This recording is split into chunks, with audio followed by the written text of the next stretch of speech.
Senator Baldwin. Thank you. Mr. Palmieri, the nation's healthcare workers face very challenging working conditions that are exacerbated by instances of workplace violence.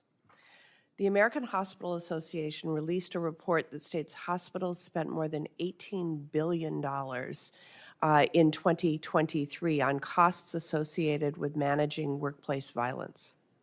$14 billion of which were post-event costs like healthcare, infrastructure repairs, and staff productivity losses.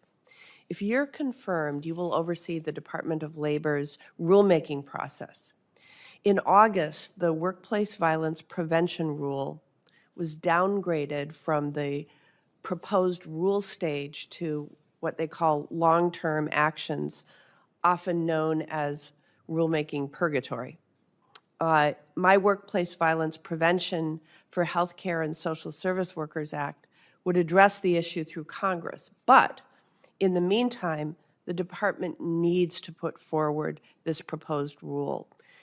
Do I have your commitment to getting this proposed rule issued and finalized as soon as you're confirmed?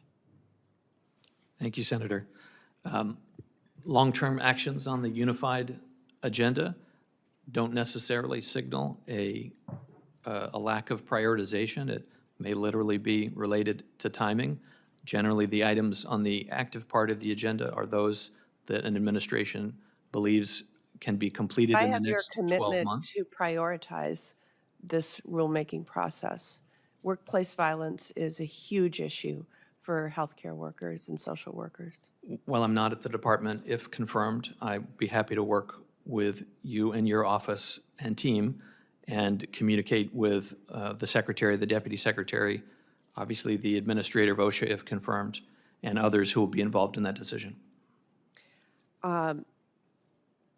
I would hope this would be an enormous priority for the Department of Labor, given the violence that is faced routinely these days, sadly, by healthcare workers and social workers.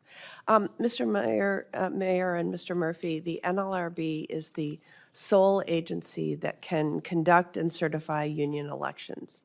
Unless an employer voluntarily recognizes a union, this is the only way to form one. And the right of workers to organize depends upon NLRB's ability to function. In 2024, nearly 16 million workers joined a union. During 2024, the fiscal year, the NLRB received nearly 25,000 cases nationwide, the highest number in 15 years. But NLRB staffing levels have drastically reduced over the last decade and a half, and NLRB has lost nearly 40% of its field enforcement staff.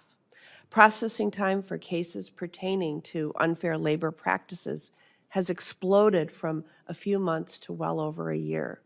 And these cases are mostly brought forth by workers whose rights may have been violated, and they deserve attention.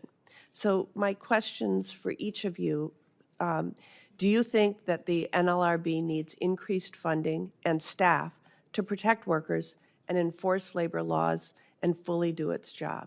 Mr. Mayor? Thank you, Senator, and good morning. This is a yes or no question.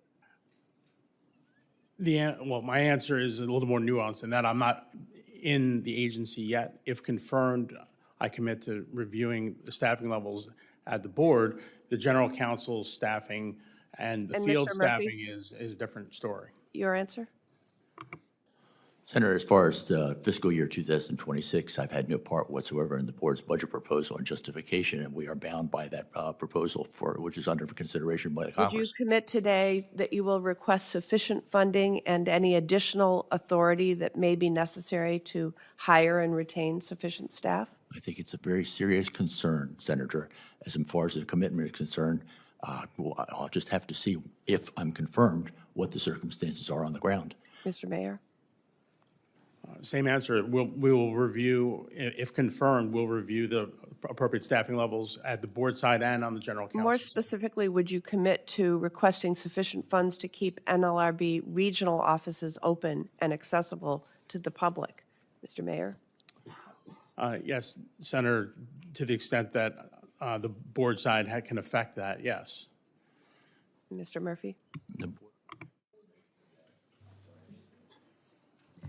The board makes periodic assessments as far as the workload and need for particular regional offices, sub-regional offices, and resident offices. I would hope we would continue to do so, and where a greater need is expressed, we would follow through. Mr. Chairman, I ask unanimous consent to enter into the record 2 letters of opposition to Mr. Murphy and Mr. Mayor's nomination from the SEIU, which represents more than 2 million workers, and the National Nurses Union, which represents more than almost 250,000 registered nurses. Without objection. Thank you.